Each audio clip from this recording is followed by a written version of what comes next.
जी नमस्ते, मैं हूँ गौरंग पंडा। मेरा चैनल ह्यूमन प्लैनेट्स पे आप लोगों को स्वागत करता हूँ। हमेशा की तरह हर महीने लग्न की रिजल्ट अप्रोक्सीमेटली कैसा होता है उसके बारे में मैं कुछ नॉलेज शेयर करता रहा हूँ। आज मिथुन लग्न के लिए ये मार्च का महीना 2021 कैसा रहेगा, उसी विषय में हम कुछ चर्चा करेंगे। ये मार्च का महीने में ये आकाश का स्थिति ऐसा है और आप मिथुन लग्न के लिए यही समझे, यही सोचे कि ये 3 नंबर में, जैसे कि मेष, वृष और मिथुन 3 नंबर में 1 लिखा होगा, तब तो यही आपका लग्न है। अगर यहाँ पे चंद्रमा है तो आपका मिथुन राशि होगा। ये मिथुन राशि का हिसाब से प्रेडिक्शन नहीं है, मिथुन लग्न के अनुसार जेमिनाई एस्केंडेंट उसी हिसाब से देखिएगा। और यही 1 नंबर आपका मिथुन का साइन है, राशि है, तो यहाँ पर आपका 1 लिखा हुआ है, तब तो आपका मिथुन लग्न है। आपका लग्न लड़ मरकुरी, लग्न लड़ आपका बुध, आपका ये मकर साइन में पोजिटेड है। बुध आपका लग्नाधिपति, मिथुन लग्न, उसका एक कैरेक्टर सा होता है। मिथुन लग्न का एक स्थिर जल राशि में एक नौका है, नाव, बोट, जिसमें एक मेल और एक फीमेल बैठे हुए हैं। मतलब वो बहता हुआ पानी नहीं है, कंस्टेंटनेस, स्थिर प्रज्ञा में वो पानी स्थित है। वहां पर एक नाव है, वही नौका है। नौका में 2 सवार है, उसमें एक मेल है और एक फीमेल है। नाव को बहाने के लिए जो यूज होता है, मेरा हिंदी थोड़ा कमजोरी है, मेरा रीजनल लैंग्वेज हिंदी नहीं है, तो आप खुद समझिए कि नौका को बहाने के लिए जो कात होता है या केलुआर होता है, इसको बोलता है हमारा यहाँ का भाषा में, वो दोनों के हाथ में नहीं है। ना वो मेल के हाथ में है, ना वो फीमेल के हाथ में है।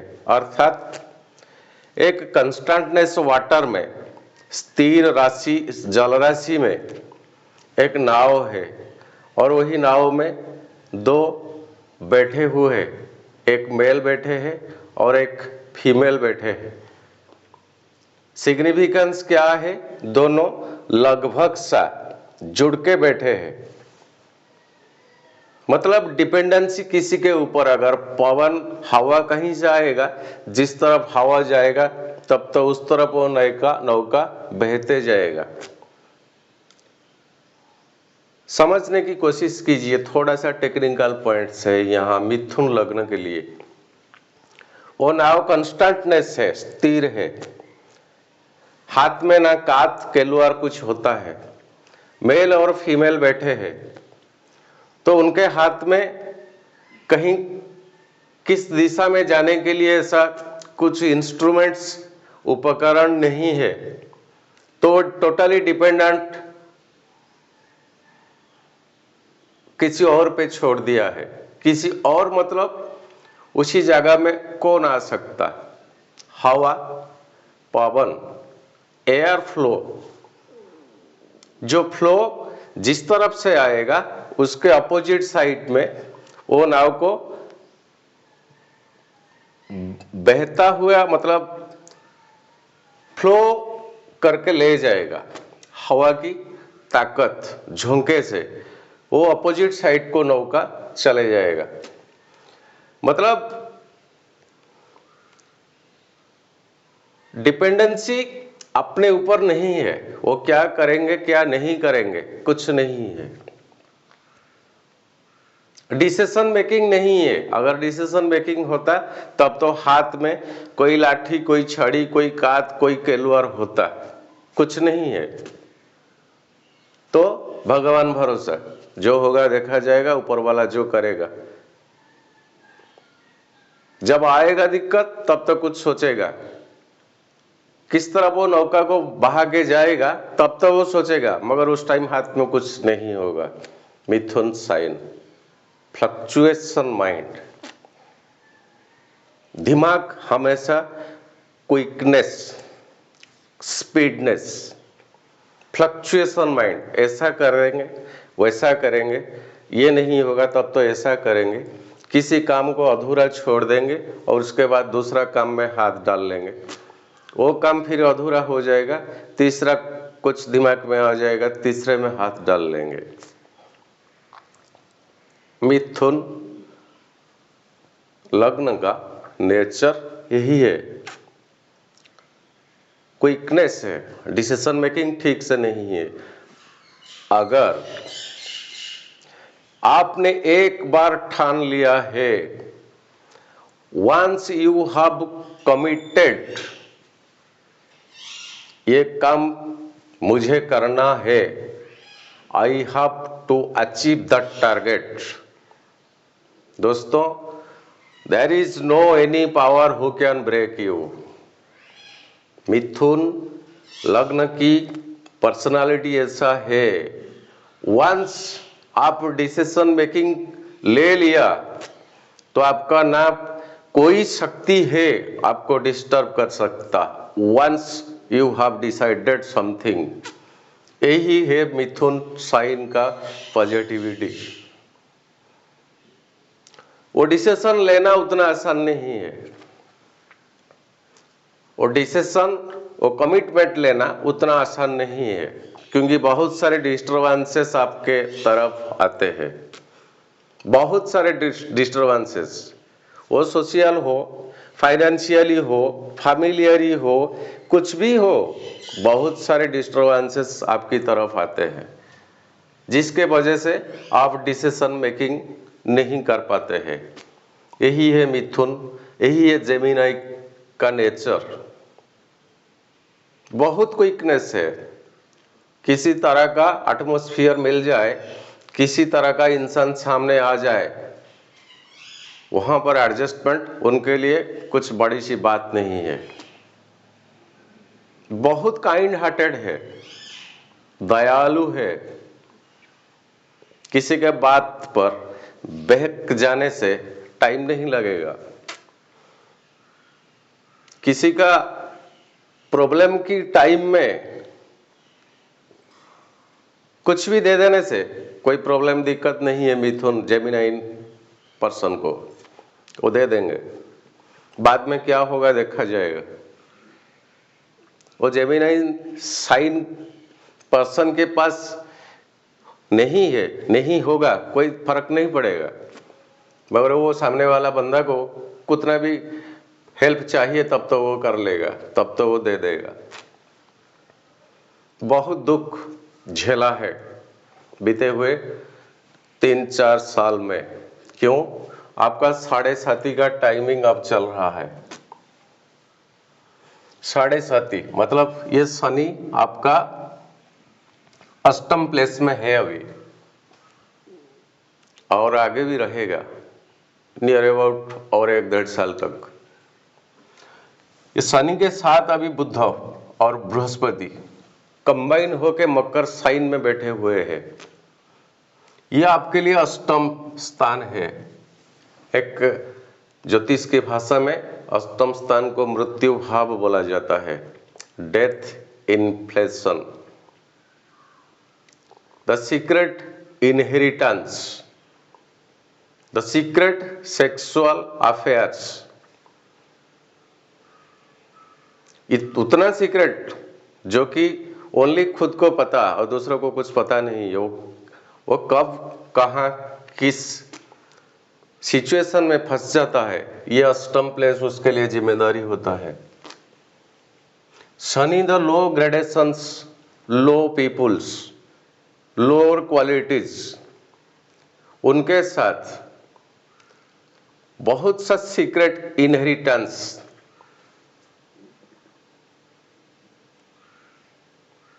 इस तरह का नौबत किसी को ना आए, भगवान से मेरा ही प्रार्थना है।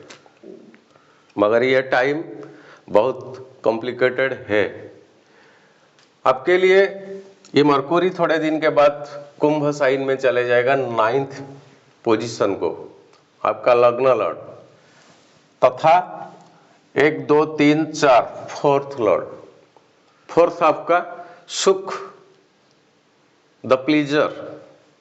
दोस्तों, सुख और शांति दोनों में बहुत फर्क होता है। सुख टेम्पररीली आता है, कुछ पल के लिए, कुछ दिन के लिए, कुछ महीने के लिए।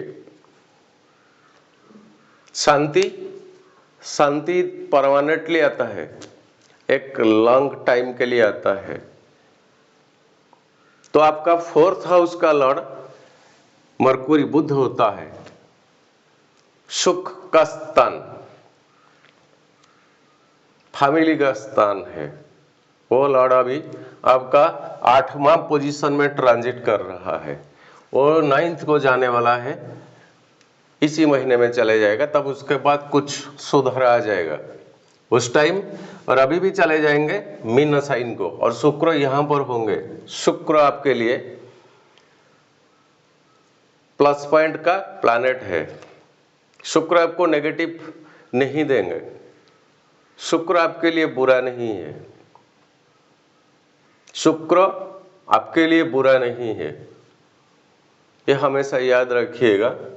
शुक्र आपका 12th लॉर्ड यहां पर है, ये वृषभ राशि, ये वृषभ राशि का लॉर्ड शुक्र होता है। एंड कंटिन्यूअसली देखे 1 2 3 4 5, 5वां जो तुला साइन होता है, मिथुन से 5वां तुला, लिब्रा, वहां का लॉर्ड, वहां का अधिपति शुक्र होता है।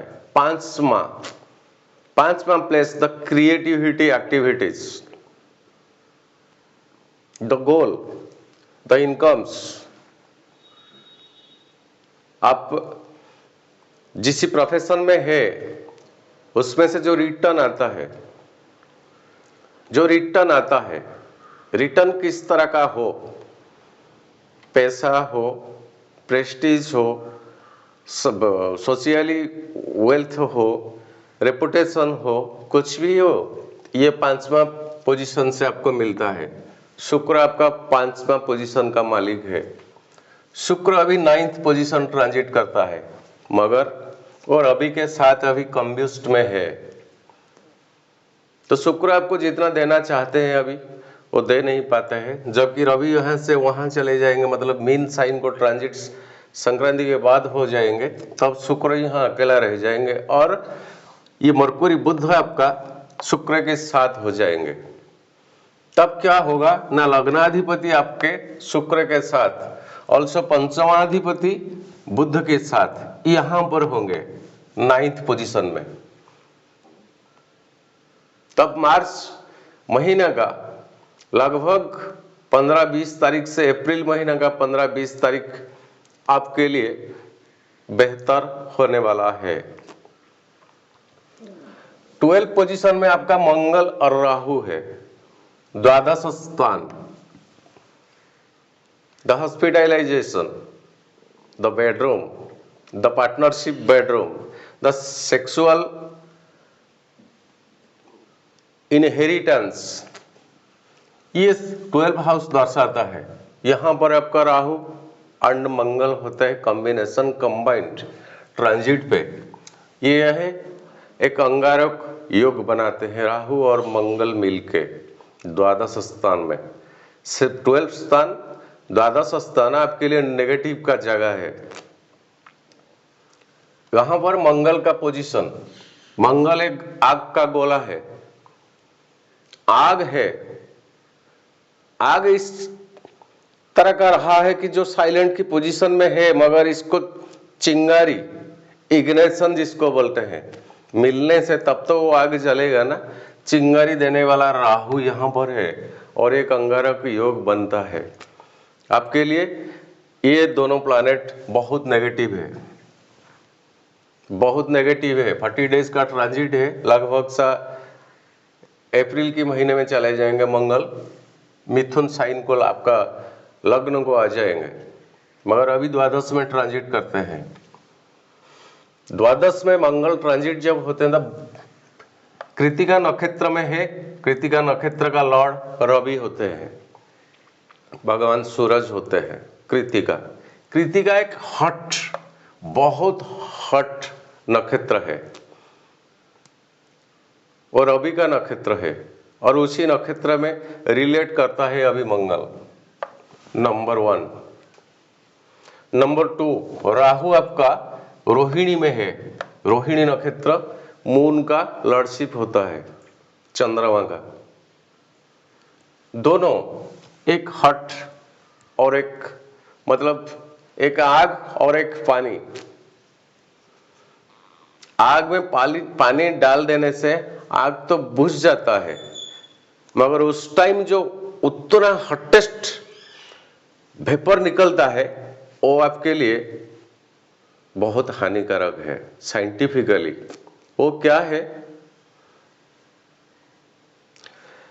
शरीर में गैस्ट्रोलॉजी को लेकर जितने सारे डिजीज है, गैस को लेकर, जैसे कि आपका खाना जो खाते हैं ठीक से पाचन प्रक्रिया में पाचन नहीं हो पाता है, जिसको बोलते हैं इंडाइजेशन।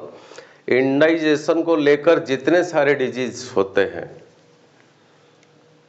इंडाइजेशन ना होने पर वो जो गैसेस, जो वेपर्स ऊपर उठता है, ऊपर उठने से ये हार्ट को पहले इम्पैक्ट डालता है फर्स्ट।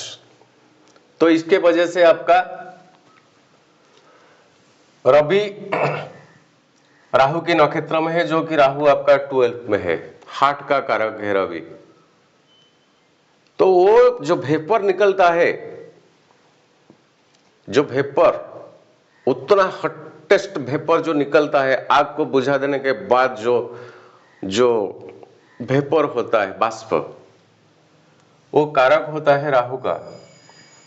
मंगल राहु आपका द्वादश में है पोजिटेड, रवि की नक्षत्र रिलेट करते हैं राहु। मंगल रवि की नक्षत्र रिलेट करते हैं, राहु इटसेल्फ मून का नक्षत्र को रिलेट करते हैं। शुक्र आपका जो पंचमाधिपति, वो भी राहु को रिलेट करते हैं। कहने का मतलब यही है, 5 सिग्निफिकेंस आता है आपका राहु। जो राहु की एक नेगेटिविटी पोजीशन में है, राहु तो इटसेल्फ बलवान है, वृषभ राशि में राहु है ट्रांजिट में, मगर वो इनके लिए बलवान, आपके लिए नहीं है, आपके लिए बहुत नेगेटिव देने वाला है। तो खाने पीने के मामले में जितना हो सके उतना कसस बेवयार सावधान रहिएगा। जिसको खाने से गैस होता है, टोटली परहेज कीजिएगा, टोटली परहेज कीजिएगा। जिस तरह की चंद्रमा का रिलेट करता है ना राहु, जल को रिलेट करता है ना। चंद्रमा की नक्षत्र रोहिणी नक्षत्र में तो राहु है ना, रोहिणी नक्षत्र मून का है ना।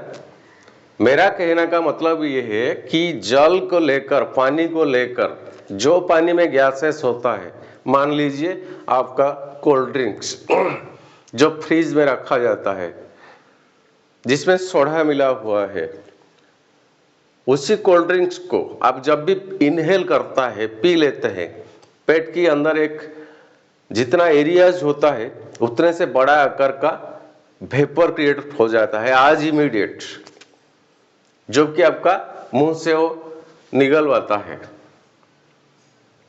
वही यार आपके लिए बहुत हानिकारक है।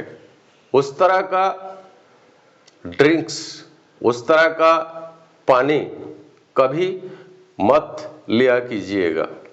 हाँ, हो सके धूप में जा रहा है, कहीं नारियल का पानी मिल जाता है, कोई प्रॉब्लम नहीं है। ग्रीन कोकोनट, कोई प्रॉब्लम नहीं है। वो तो आयुर्वेदिक का एक बहुत बढ़िया सा सलाह है। मगर इस तरह का जो कोल्ड ड्रिंक्स मार्केट में मिलता है ना, उससे परहेज कीजिएगा, क्योंकि आपका 5-5 सिग्निफिकेंस मिलता है राहु के साथ, और लग्न लॉर्ड आपका अभी परफेक्ट पोजीशन में नहीं है, जो कि आपको सेव नहीं कर सकता। बचाव के लिए लग्न लॉर्ड आपका अभी सेव नहीं हो सकता, जबकि यहाँ से वो ट्रांजिट में चले जाएंगे कुंभ साइन को, कुछ प्लस पॉइंट उस टाइम देने वाला है। फिलहाल इधर देखें तो आप 7.5 के ट्रांजिट में जा रहे हैं, चल रहे हैं। तो ये राहु मंगल, आपका शुक्र यहां पर है 6 में, केतु है 6 पोजीशन। एक डिजीज, क्रेडिट्स, कर्जा जो लाएंगे फर्दर चुका नहीं पाएंगे। जो क्रेडिट आप लाएंगे मगर फर्दर चुका नहीं पाएंगे, उसका सिग्निफिकेंस वो 6 हाउस है जहां पर केतु बैठे हुए हैं। केतु का नेचर, वो जिस घर में बैठता है उसी घर का जो लॉर्ड होता है, जो मालिक होता है, वो उसी की तरह रिजल्ट देते हैं। तो ये मंगल का पोजीशन है, यहाँ पर केतु विराजमान है। केतु बुध की नक्षत्र में है, आपका लग्नाधिपति की नक्षत्र में है, फिर भी वो मंगल की स्थान है, मंगल की जगह है वृश्चिक राशि। तो केतु आपका मंगल की तरह ही रिजल्ट देंगे, वो लॉन्ग टाइम तक रहने वाला है। यहाँ राहु और केतु वो कंप्लीटली आपको मार्स मंगल की तरह रिजल्ट देने वाले हैं। तो अभी अभी मैंने बोला कि मंगल आपके लिए क्या है, मंगल आपको किस तरह का रिजल्ट देंगे। तो जितना हो सके उतना सिंसियरिटी मेंटेन कीजिएगा। अगर आपका जन्म कुंडली में जन्म के समय में विपत्त तारा में आपका नक्षत्र पड़ता है, जो नक्षत्र के आपका चित्रा, धनिष्ठा और मृगशिरा, वो तीनों नक्षत्र मंगल का है। दोस्तों वेरी सिंसियरली ये वीडियो को देखें, आखिर तक देखें। कभी कभी होता है क्या कि मुझे तो हिंदी ठीक से बोलना नहीं आता है, फिर भी मेरा मन जो डिस्क्राइब करने जा रहा है वो टोटली वीडियो में आपको मिलेगा। एक्चुअली जो इम्पोर्टेंस मैं पहले बता नहीं रहा हूँ, या आखिर में बता नहीं रहा हूँ, या वीडियो का बीच में बता नहीं रहा हूँ, कब बता रहा हूँ वो मुझे भी मालूम नहीं है। तो जो इम्पोर्टेंस ही है वो इम्पोर्टेंस ही टोटली वीडियो में कब बता रहा हूँ। प्लीज वीडियो को टोटली एंड तक देखिएगा, नहीं तो ये 1 मिनट, 2 मिनट, 5 मिनट, 10 मिनट देखने के बाद भी आपको कुछ पता नहीं चलेगा। तो मेरा कहने का मतलब, अगर आपका जन्म कुंडली में ये मंगल का 3 नक्षत्र में हुआ है,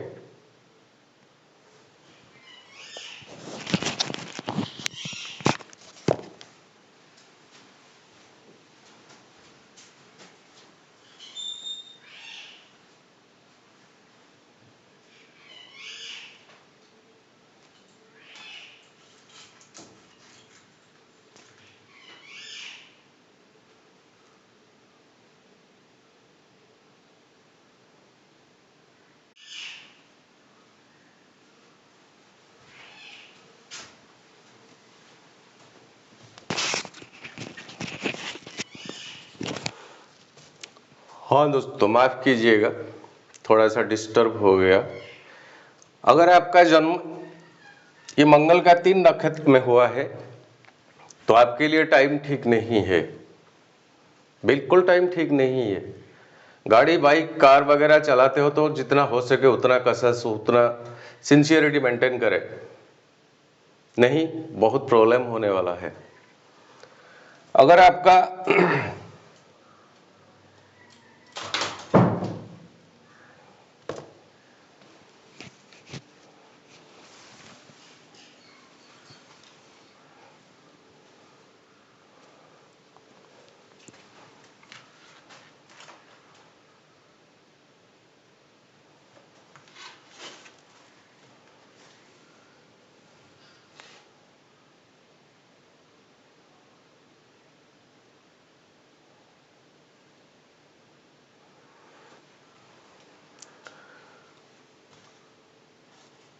अगर आपका जन्म आपका बध तारा में पड़ता है, जैसे कि ज्येष्ठा, रेवती, अश्लेषा, तो आपके लिए वो टाइम भी ठीक नहीं है। तो ये विपद तारा में मंगल और बध तारा में बुध की 3 नक्षत्र में आते हैं। जितना हो सके उतना सिंसियरिटी मेंटेन कीजिएगा, कसस रहिएगा। बस आज के लिए इतना। फिर अगले महीने आपके लिए मिथुन लग्न के लिए मंथली प्रेडिक्शन लेके आऊँगा। आज के लिए नमस्ते।